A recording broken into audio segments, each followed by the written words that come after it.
Anne, tell me about Marchlands, because you loved working on this, didn't you? Yes, I think it was, honestly, just about the happiest job I've ever worked on. I don't know why that was. It was just that the whole situation, that usually you like one or two people on a job, but I mean, I don't know that this means a lot to the viewers, but the director was gorgeous, the producer was heaven, the makeup were lovely, the wardrobe, the other actors, the whole thing, you know, the crew. It was a joy going into work. That's quite rare, actually. I mean, you often get some people you like, but on this, I was totally happy.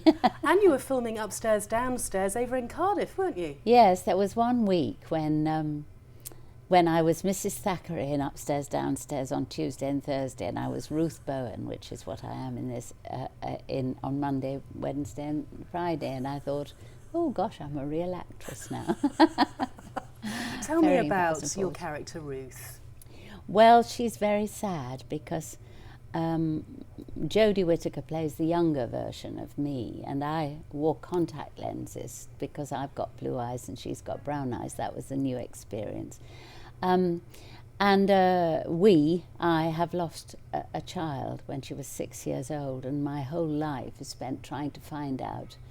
I was told she ran off, which she never ever did, and I'm convinced that this is not the truth, and I'm trying to find out the whole of my life what happened to her. But the leading character in this is really the house. Marchlands is played by Marchlands because it's all about this house with this history and with this ghost child in it. And I love it because it is a ghost story. I don't know if you believe in ghosts, but I do.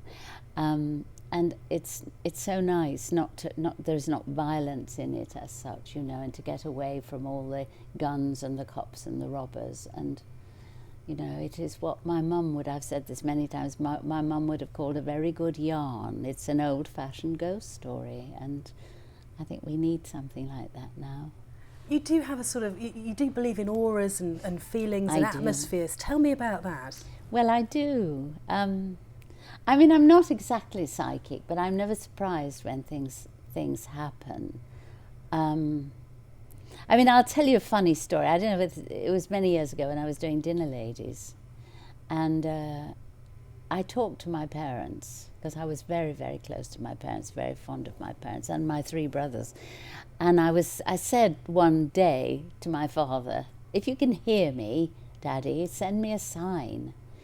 And the next day, or about 2 days later, I got a letter from a man with a picture of a mountain in the hill in North Yorkshire called Rosebery Top Inn. And it was the only day I ever remember going out with my father when he came home from the war, because I didn't see a lot of him when I was very young. And we walked up that hill, and it freaked me out.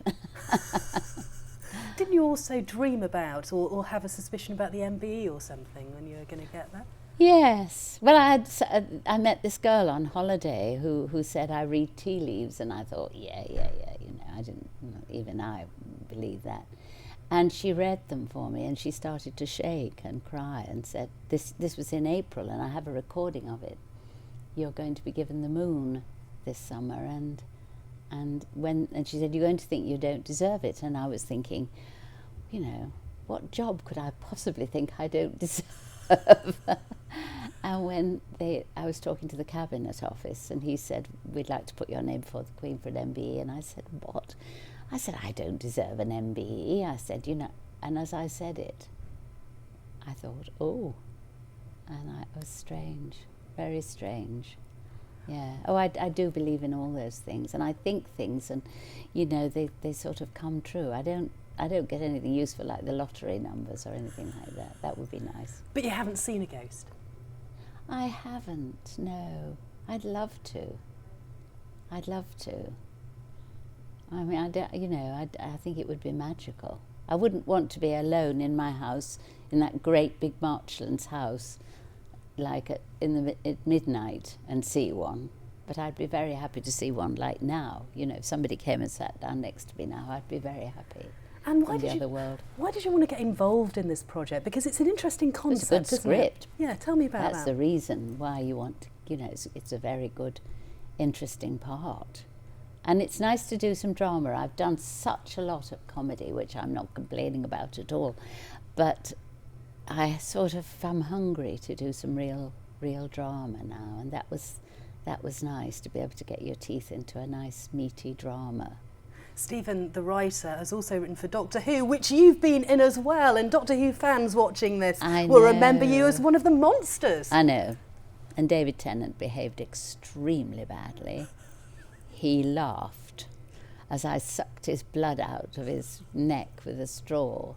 And it was really a shame, because they said, could you make some noises? And my grandson had been born about, 2 years before, and I remembered all the sort of that, and I was going,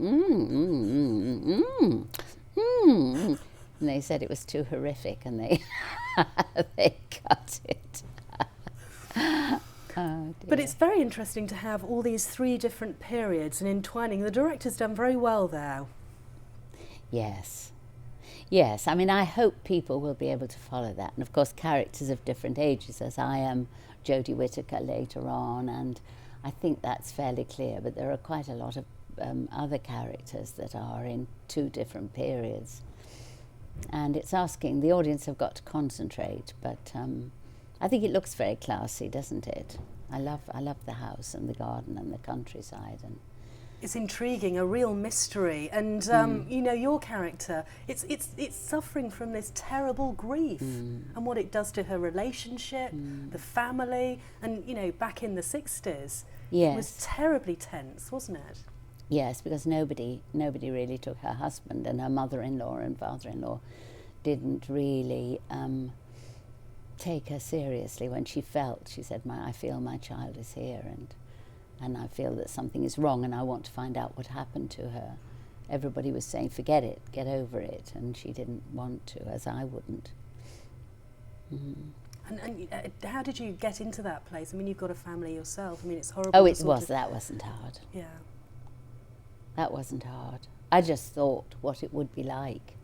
I mean, that's the thing about drama. It's often much easier.